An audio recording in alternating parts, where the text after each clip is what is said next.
Hello दोस्तों, स्वागत है आप सभी का जीएसवे के ऑफिशियल यूट्यूब चैनल पर। तो दोस्तों, इस वीडियो में हम डिस्कस करेंगे एसएससी एमटीएस जीके जीएस के इंपॉर्टेंट 25 क्वेश्चनों को। यह हमारा प्रैक्टिस सेट 2 होने वाला है।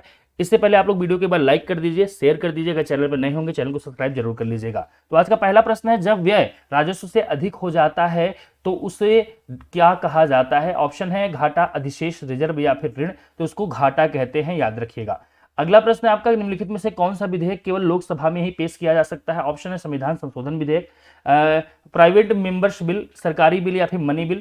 तो आपका सब यहाँ पे मनी बिल आपका हो जाता है। मनी बिल जो आपका है इसको हम धन विधेयक भी कहते हैं, धन विधेयक।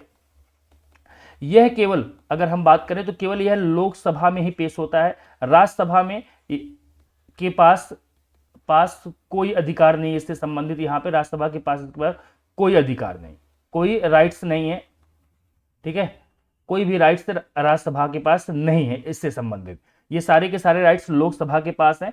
और कौन सा यहाँ पे विधेयक धन विधेयक होगा, इसका डिसीजन लेता है लोकसभा का अध्यक्ष। ठीक है, लोकसभा का अध्यक्ष लेता है, ये भी याद रखिएगा, कभी कभी प्रश्न पूछ लेता है। और साथ ही साथ जो धन विधेयक है ये राष्ट्रपति की पूर्व स्वीकृति पे आता है। ठीक है, चलिए आगे बढ़ते हैं। अगला है कि गिफ्ट टू मोनोथिज्म पुस्तक किसने लिखी? ऑप्शन है राजा राम मोहन राय, केशव चंद्र सेन, स्वामी विवेकानंद, दयानंद सरस्वती। तो इसका सही जवाब हो जाता है आपका राजा राम मोहन राय। ठीक है, इन्होंने ही यह पुस्तक लिखी है, याद रखिएगा। अगला प्रश्न आपका, हेडर शब्द निम्नलिखित में से किस खेल से संबंधित है? बास्केटबॉल, हॉकी, फुटबॉल या क्रिकेट। तो हेडर शब्द जो आपका है वो फुटबॉल से संबंधित है। अगला प्रश्न है कि हिंदुस्तानी शास्त्रीय गायक राशिद खान को किस वर्ष में पद्म भूषण पुरस्कार से सम्मानित किया गया?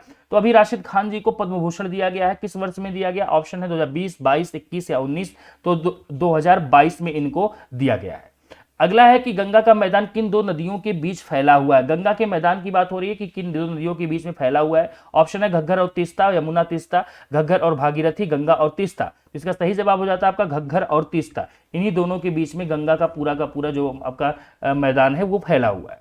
अगला प्रश्न है कि भारतीय संविधान के किस अनुच्छेद में कहा गया है कि सर्वोच्च न्यायालय अभिलेख न्यायालय होगा? ऑप्शन है आर्टिकल 126, 131, 135, 129। तो इसका सही जवाब है आर्टिकल 129। आर्टिकल अगर हम बात करें यहाँ पे आर्टिकल 129 की, तो ये कहता है कि भैया जो सुप्रीम कोर्ट है हमारा वो क्या होगा? एक अभिलेख न्यायालय होगा। याद रखना क्या होगा? अभिलेख न्यायालय, अभिलेख न्यायालय। और साथ ही साथ अगर हम बात करें यहाँ पे आर्टिकल 215 की, ठीक है, आर्टिकल 215 की अगर बात करें तो यह कहता है कि हाई कोर्ट भी क्या होगा? एक अभिलेख न्यायालय होगा, अभिलेख न्यायालय होगा। यह भी क्या होगा? एक अभिलेख न्यायालय होगा। तो दोनों आर्टिकल जरूर याद रखिएगा, पेपर के अकॉर्डिंग बहुत ही इंपॉर्टेंट है, दोनों आर्टिकल आपको याद रखने हैं। अगला प्रश्न है आपका कि मनुष्यों में तपेदिक रोग कैसे फैलता है? ठीक है, तो मनुष्यों में जो तपेदिक रोग है ये फैलता है आपका, ठीक है, ड्रॉपलेट इन्फेक्शन की वजह से। ठीक है, ड्रॉपलेट इन्फेक्शन की वजह से यह रोग फैलता है आपका। अगला है आपका कि निम्नलिखित में से कौन सा प्रसिद्ध व्यक्ति मोहिनी अट्टम नृत्य के साथ संबंधित है? तो मोहिनी अट्टम के बारे में आप सभी को पता होना चाहिए यहाँ पे कि यह एक शास्त्रीय नृत्य है। और कहाँ का नृत्य है? ये केरल का। ठीक है, केरल का क्या है? शास्त्रीय नृत्य है। ठीक है, शास्त्रीय आपके शास्त्रीय नृत्य की सूची में आता है, शास्त्रीय नृत्य है। तो अगर हम बात करें तो केरल का एक नृत्य है और यह शास्त्रीय नृत्य भी है हमारा। ऑप्शन दिया हुआ है जयप्रभा, यामिनी कृष्णमूर्ति, विजयंती काशी, प्रेरणा श्रीमाली। तो इसमें सही जवाब आपका हो जाएगा जयप्रभा मेनन। ठीक है, जयप्रभा मेनन जी ये इसकी नृत्यांगना है। अगर हम बात करें किसकी? मोहिनी अट्टम की। तो यहाँ पे यामिनी कृष्णमूर्ति भी दिया है, ये आपका भरतनाट्यम हो जाएगा। ठीक है, भरतनाट्यम प्लस कुचिपुड़ी। ठीक है, कुचिपुड़ी की भी नृत्यांगना है। तो कभी कभी प्रश्न पूछ लेता है, याद रखिएगा, कुचिपुड़ी की भी एक नृत्यांगना है। विजयंती काशी की अगर बात करें हम यहाँ पे तो कुचिपुड़ी की यह नृत्यांगना है। और साथ ही साथ अगर प्रेरणा श्रीमाली की बात करें तो ये कथक की, ठीक है, कथक की नृत्यांगना हो जाती है। अगला है आपका कि मूनवॉक डॉट की आत्मकथा है। तो किसकी आत्मकथा है मूनवॉक? तो ये आपका माइकल जैक्सन। सबसे आसान प्रश्न है ये। चलिए अगला है कि हरिप्रसाद चौरसिया का संबंध निम्नलिखित में से किस वाद्य यंत्र से है? तो हरिप्रसाद चौरसिया की बात हो रही है, तो इनका संबंध जो है वो है बांसुरी के साथ। ठीक है, बांसुरी के साथ इनका संबंध है, याद रखना। अगला है शीतकालीन ओलंपिक 2026 की मेजबानी निम्नलिखित में से कौन सा देश करेगा? ऑप्शन है स्पेन, ब्राजील, इटली या अमेरिका। तो इसका सही जवाब हो जाता है इटली। तो 2026 वाला जो आपका शीतकालीन ओलंपिक होने वाला है 2026 में, इसकी मेजबानी करेगा इटली, याद रखिएगा। अगला है हाल ही में किस राज्य ने ई परिवहन व्यवस्था शुरू की? ई परिवहन व्यवस्था शुरू की है कौन से स्टेट ने? काफी इंपॉर्टेंट प्रश्न है पेपर के अकॉर्डिंग, ध्यान से देखिएगा। ऑप्शन है उत्तराखंड, हिमाचल प्रदेश, राजस्थान, गुजरात। इसका सही जवाब हो जाएगा हिमाचल प्रदेश। हिमाचल प्रदेश ने अभी हाल ही में आप सभी के लिए भैया याद रखना ई परिवहन व्यवस्था वहां पे शुरू कर दी। पूरा जो परिवहन व्यवस्था है उनका वो ई परिवहन हो रहा है, मतलब इलेक्ट्रिक से सारी कुछ चीजें चलेंगी।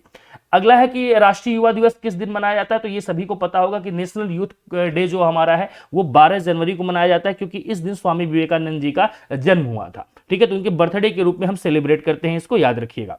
अगला प्रश्न है कि नागरिकता संविधान के किस भाग में है? तो नागरिकता अगर हम बात करें यहाँ पे ऑप्शन है भाग 1, भाग 2, भाग 3, भाग 4। तो भाग 2 में हो जाता है।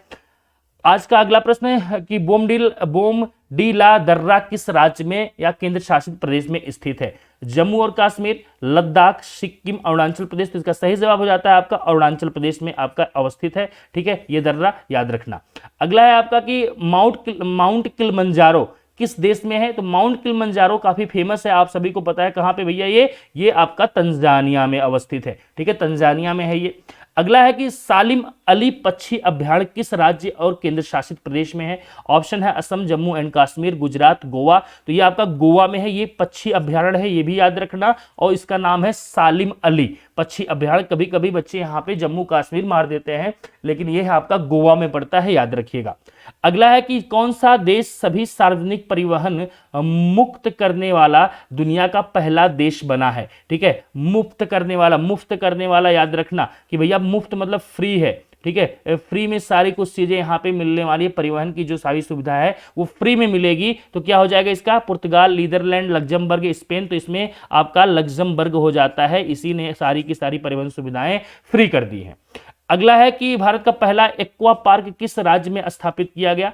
एक्वा पार्क है कहां पे स्थापित किया गया है? इंपॉर्टेंट प्रश्न है, पेपर में बन सकता है। सिक्किम, उत्तराखंड, अरुणाचल प्रदेश या फिर असम। तो इसका सही जवाब आपका अरुणाचल प्रदेश हो जाता है। यहीं पे आपका भारत का पहला एक्वा पार्क यहाँ पे स्थापित किया गया है। अगला है कि भारत में मानव का सर्वप्रथम साक्ष्य कहां से मिला? ऑप्शन है नीलगिरी पहाड़ियां, शिवालिक पहाड़ियां, नल्लामाला पहाड़ियां या फिर नर्मदा घाटी। तो ये आपका नर्मदा घाटी से मिला है। यहीं पे एक जगह हथनौरा एक स्थान है जो आपको पड़ता है मध्य प्रदेश में, एमपी में, और यहीं से आपको मानव के सबसे पहले आपके साक्ष्य मिले हुए हैं। अगला है कि भारतीय उपमहाद्वीप में कृषि के प्राचीनतम साक्ष्य प्राप्त हुए हैं। कृषि के प्राचीनतम साक्ष्य कहां से प्राप्त हुए? कोल्डेवा से, लहुरादेव से, मेहरगढ़ से, टोकवा से। तो इसका सही जवाब आपका लहुरादेव हो जाएगा। अब यहाँ पे कंफ्यूज नहीं होना, क्योंकि अभी तक हम जान रहे थे मेहरगढ़, लेकिन जो नवीन खोज आई है, ठीक है, नवीन खोज के आधार पर अगर हम बात करें यहाँ पे, तो इसका सही जवाब आपका लहुरादेव है, लहुरादेव। ठीक है, याद रखना। इससे पहले मेहरगढ़ हम मार के आते थे, ये पड़ता है आपका संत कबीर नगर, संत कबीर नगर में। ठीक है, संत कबीर नगर एक जिला है। ठीक है, कहाँ का? यूपी का एक डिस्ट्रिक्ट है, यहीं पे आपको मिला हुआ है, याद रखना। ये डिस्ट्रिक्ट आपका पड़ता है गोरखपुर और बस्ती के बीच में एक छोटा सा डिस्ट्रिक्ट है संत कबीर नगर, और यहीं पे आपको कृषि के प्राचीनतम साक्ष्य मिले हुए हैं। पहले मेहरगढ़ था, लेकिन अब लहुरादेव है, तो इस बात को ख्याल में रखिएगा। अगला है कि भीमबेटका किसके लिए प्रसिद्ध है? तो भीमबेटका आप सभी को पता है कहां पे है भैया? मध्य प्रदेश में है, एमपी में है। किस लिए फेमस है? ऑप्शन है गुफाओं के शैल चित्र, खनिज, बौद्ध प्रतिमाएं, सोन नदी का उपागम स्थल। तो यहां सही जवाब आपका हो जाएगा गुफाओं के शैल चित्र। यहां से आपको गुफाओं के शैल चित्र में, गुफा के अंदर शैल चित्र मिला हुआ है, याद रखिएगा। अगला है कि निम्नलिखित में से किस स्थल से मानव कंकाल के साथ कुत्ते का कंकाल भी सावधान से प्राप्त हुआ है? तो इसका सही जवाब जो होगा आपका वो हो जाएगा बुर्ज होम। यहां से आपको मानव के साथ कुत्ते भी दफनाए हुए मिले हुए हैं, और यहीं से गर्तावास भी मिला है। गर्तावास का मतलब होता है जैसे आप बेसमेंट हम बात करते हैं, वैसा ही वहां पे भी आवास मिला हुआ, गर्तावास। अगला है और आखिरी प्रश्न आपका कि राष्ट्रीय मानव संग्रहालय कहां पर है? तो ये राष्ट्रीय मानव संग्रहालय जो आपका है वो भोपाल में है, याद रखना, मध्य प्रदेश में है। ठीक है, मध्य प्रदेश के भोपाल में। ठीक है, चलिए, तो आज का हमारा ये सेशन यहीं पे समाप्त होता है। फिर मुलाकात होगी आप सभी से एक नए वीडियो में, इसके तीसरे पार्ट में फिर मुलाकात आप सभी से करेंगे वहां पे। तब तक के लिए नमस्कार। बस आप ये लोग याद रखिएगा, अगर वीडियो पसंद आई होगी तो लाइक करिएगा, शेयर करिएगा, अगर चैनल पे नए होंगे चैनल को सब्सक्राइब जरूर कर लीजिएगा। फिर मिलते हैं आप सभी से, तब तक के लिए नमस्कार, thank you, bye bye, take care.